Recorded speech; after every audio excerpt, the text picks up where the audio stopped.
Welcome back to another video. I wanted today's video to be more about what are the next steps for this car, because I'm honestly quite happy and comfortable where it is performance-wise. To chase higher numbers on a car that was never meant for those numbers means putting way more money than the car's worth into it to produce horsepower that's not realistic for this car. I daily this car.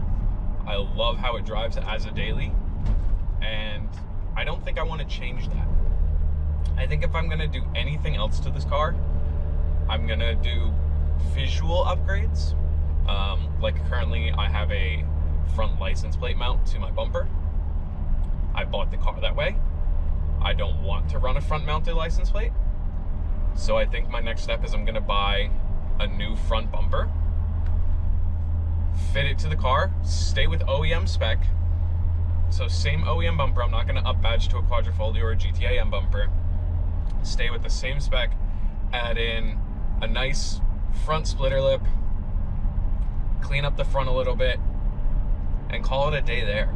And then possibly do the QV diffuser, not the QV bumper in the back, but the QV diffuser, and then run quad tips.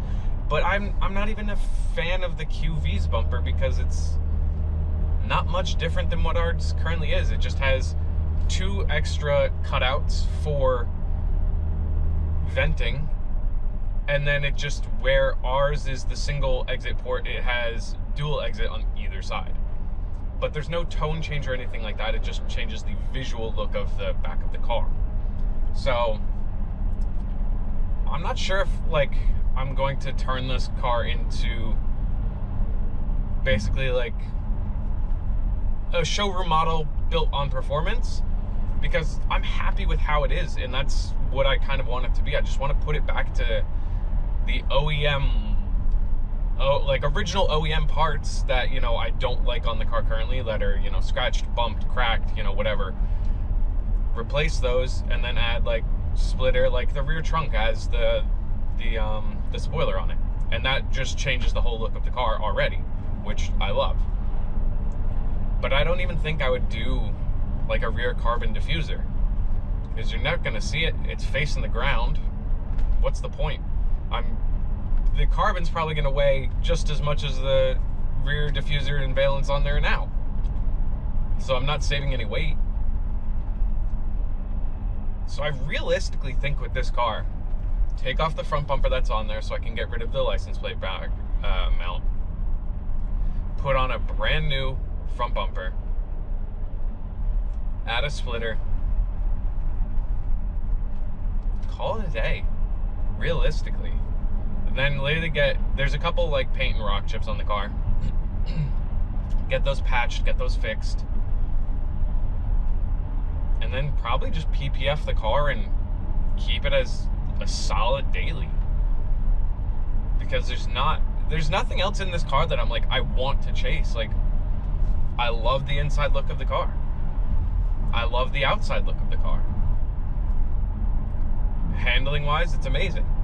Suspension and visual look, it's pretty nice. I wish the rear was another ½ inch lower, so it would sit a little bit more flush, but I like it. So realistically, I think from this point forward, this car is just going to be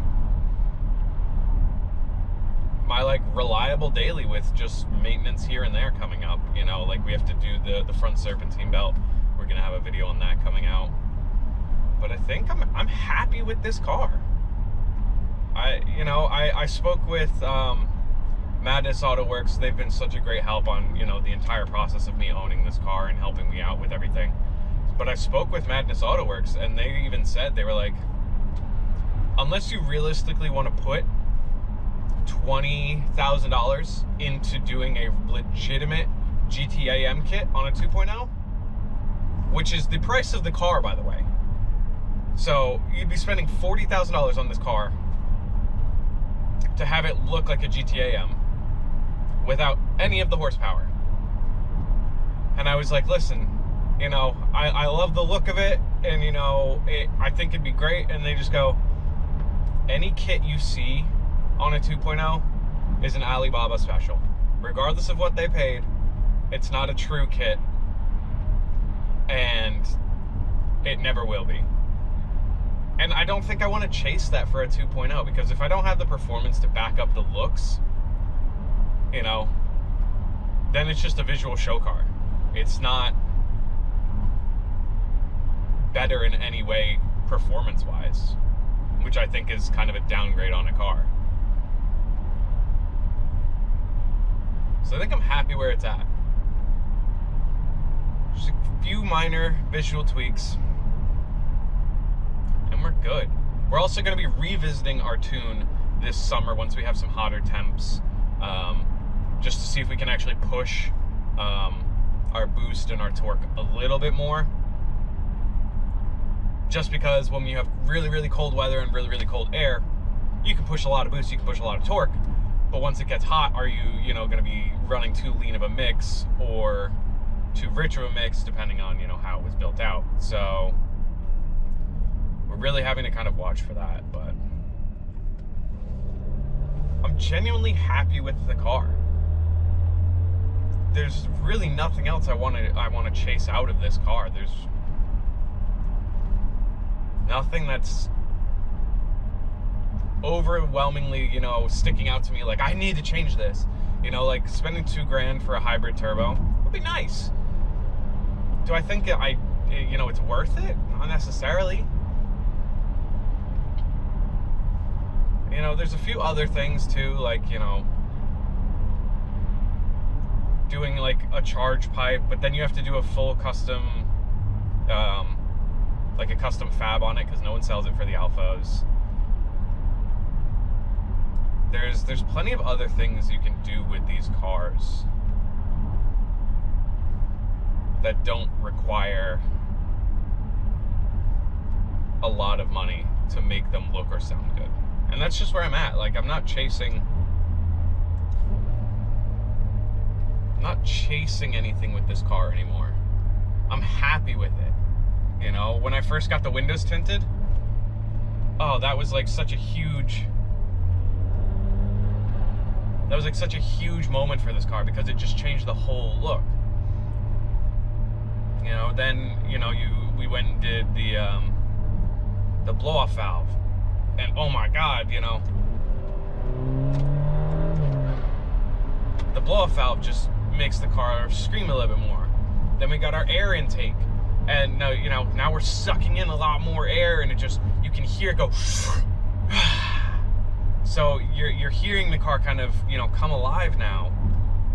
Then we got the downpipe and exhaust installed, and just giving that extra airflow, you could feel the car like pull a little bit harder, and, you know, not be choking on its own gases anymore. And then we got the tune in, and I've been nothing but happy with this tune. You know, I want to see if we can push it a little bit further, but from what the car was stock to the numbers we're seeing now, the tune was great. You know, then we even went and we installed the Euro paddles. So now I can, you know,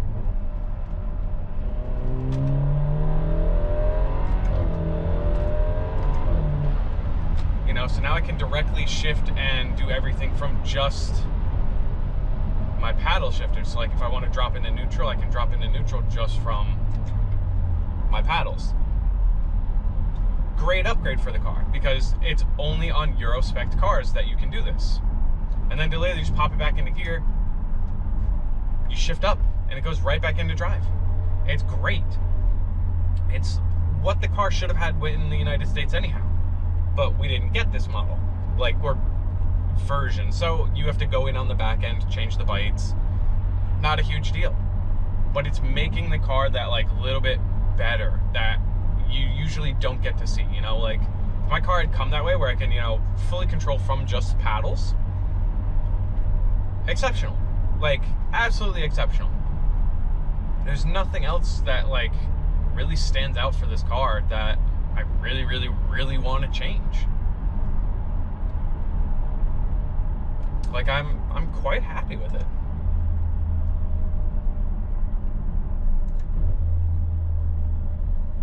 I think that's just where I'm at right now. Like, I'm happy with the car. It's doing performance that I want it to do without me spending stupid money to chase higher numbers. Visually, it's not terrible. Obviously, like I said, I want to do the front license plate delete, and then just swap my rear exhaust tips, but not do quad tips. I'm fine with just the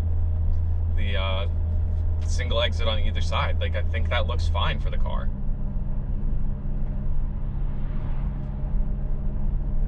Overall, this is an amazing car. And if you have the chance to buy one, buy a 2.0. They're amazing cars. But it's never going to be a QV. I don't want it to be a QV. You know, I don't want it to look like a QV. I don't want it to, you know, look like a GTAM. I want it to be a really good fucking 2.0. And I you know, battle me out in the comments, but this is, you know, one man's opinion. I'd love to hear what everyone else would think, you know, in regards to this. But that's just where I sit with this car. I'm happy with it. I like it. There's not really anything else I want to do to it to change it.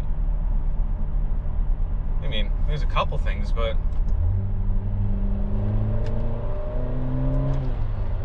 like, it's nice. It's nice. It's simple. It's quick. It sounds great. I think that's why I'm so happy with it. You know, I've only ever had cars that, I think the highest horsepower car I had was 148.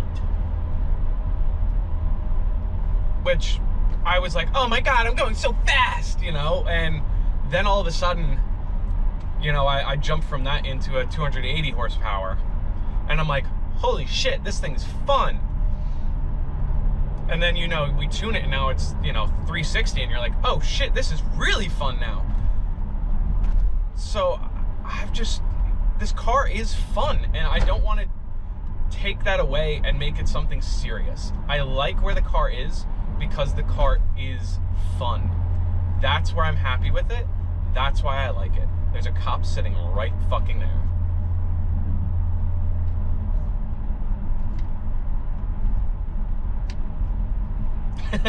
there's just a cop sitting on the shoulder. But I'm happy where the car is. And I don't think I really want to change anything else about it. Like, really.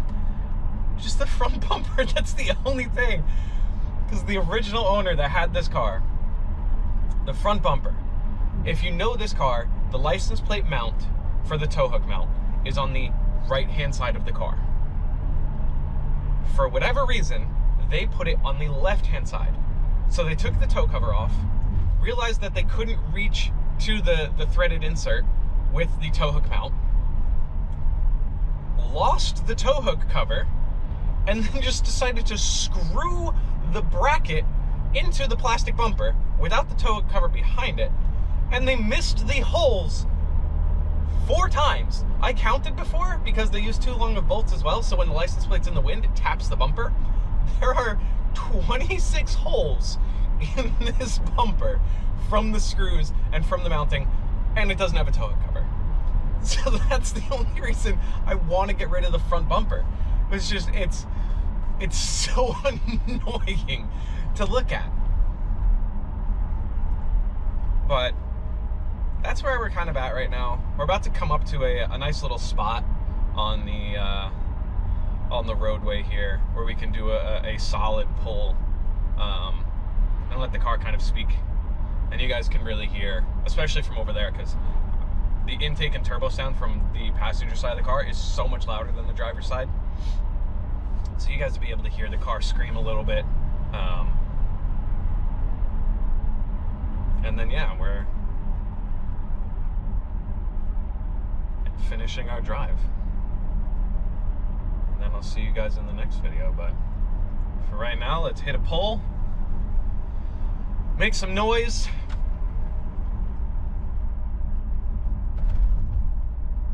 and see what we can do. I'm about to try to like race this red light. Yeah, so they have the turn only right now.